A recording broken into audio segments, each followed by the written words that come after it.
The kettle whistled softly as morning light filtered through the sheer curtains of an old suburban kitchen. Eleanor Miller, 72, adjusted her cardigan and slowly reached for her favorite chipped mug. The house was quiet, as it had been ever since her husband passed away 2 years ago. Her daughter Julia visited every Sunday, often with her husband Mike, a man Eleanor initially wasn't too fond of. Mike was younger than Eleanor expected for her daughter, ambitious, loud, and always on his phone. In the early days, Eleanor saw him as shallow and self-absorbed. But lately, Mike had been making an effort. He would call Eleanor once a week, ask if she needed groceries, and, oddly, had started insisting on taking her out for coffee every Saturday morning. It was during one of these coffee outings that everything changed. That morning, Eleanor hesitated as she reached for her coat. Mike had texted, "Picking you up at 10. I found a special place I think you'll love." The words, special place, puzzled her. Mike wasn't one for sentiment. Usually, they just went to the Starbucks down the street. But today felt different. Mike showed up right on time, his usual grin softened by something gentler, almost nervous. "You look lovely, Eleanor," he said, opening the car door for her. She smiled politely, still unsure what to expect. They drove past familiar streets, turning toward a part of town Eleanor hadn't visited in years, the old district where she and her late husband once strolled on Sunday afternoons. The memories stung, but she kept quiet. They pulled up to a tiny cafe tucked between antique stores and a bookstore that smelled of dust and wisdom. Its name, Joe and Grace's, was hand-painted above the door. Inside, the cafe was warm and smelled of cinnamon and comfort. Wooden shelves lined with books, photos of strangers pinned to the walls, and the soft hum of jazz music playing, it felt like stepping back in time. "This place used to be a library," Eleanor said softly, tears welling up. "George and I came here on our first date when they turned it into a cafe." Mike nodded. "I know. Julia told me.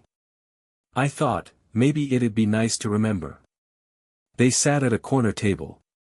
A kind barista brought them the house special, a latte with lavender, honey, and a swirl of vanilla.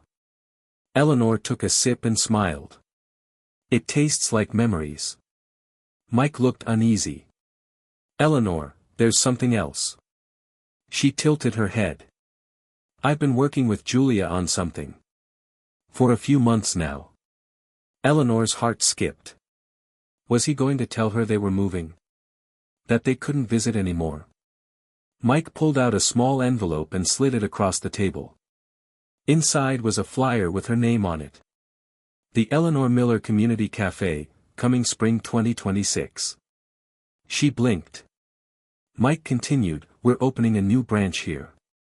It'll be a non-profit cafe that offers free meals and coffee to the elderly and struggling families. With a reading corner. And music nights. It'll be named after you." Eleanor stared, speechless. Her fingers trembled. "But, why me?" Mike smiled. "Because you've quietly been everyone's warmth. You taught Julia kindness. You taught me patience.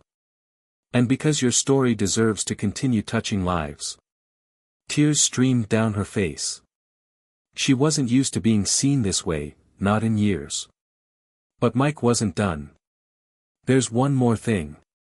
See that woman behind the counter?" Eleanor turned. A young woman with a toddler strapped to her back was refilling cups with practiced ease. "Her name is Maria. She's one of the reasons we started this project. You don't know her, but she knows you." Eleanor looked confused. Mike explained, "Year ago, you gave her your umbrella in the rain. Just handed it to her without a word. She never forgot that moment. She told her shelter group about you. Said a stranger reminded her she mattered." Eleanor's heart ached. Mike continued, "She's now our first cafe hire. The others? They're coming soon. People who need a second chance. Just like Maria." The rest of the morning passed in quiet conversation. Eleanor learned about the donations Mike helped gather, the grants Julia applied for, and the volunteers who already signed up. In the weeks that followed, Eleanor became the heart of the project. She selected books for the reading corner, taste-tested coffees, and helped design the cafe space with soft chairs and warm lights. Word spread. Local news picked up the story. Strangers sent letters. A former student of hers, now a businessman in Chicago, pledged support. A high school girl from across town started a fundraiser in her honor. And every Saturday, Eleanor sat at her corner table, now dubbed Nana's Nook, and welcomed each guest with a hug and a story. The cafe opened to a full house. Maria baked cookies. A jazz band played in the background.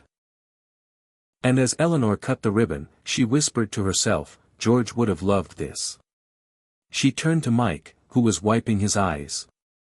I misjudged you, Mike. He smiled, you weren't wrong. But you made me want to be better. Months later, a little girl approached Eleanor with a crumpled drawing. Are you the coffee grandma? Eleanor chuckled. I suppose I am. Mommy says you saved her. Eleanor bent down. And what does Mommy say I did? She says, you made her believe again. The story of the Eleanor Miller Community Cafe traveled far. CNN aired a segment. Letters poured in from across the country, from single mothers, war veterans, former inmates, all touched by the idea of a place built on quiet kindness. One letter stood out. It read, I was going to end my life this winter. But I walked into your cafe instead. Someone gave me coffee. Someone listened. Thank you for being the reason I'm still here. One act of compassion. One special coffee. One moment where a son-in-law saw beyond the surface. That's all it took to change countless lives. We often think heroes wear capes. But sometimes, they wear cardigans, carry umbrellas, and sip lavender lattes. And sometimes, the most powerful transformation begins not with grand gestures, but with a whisper of love, and a cup of special coffee.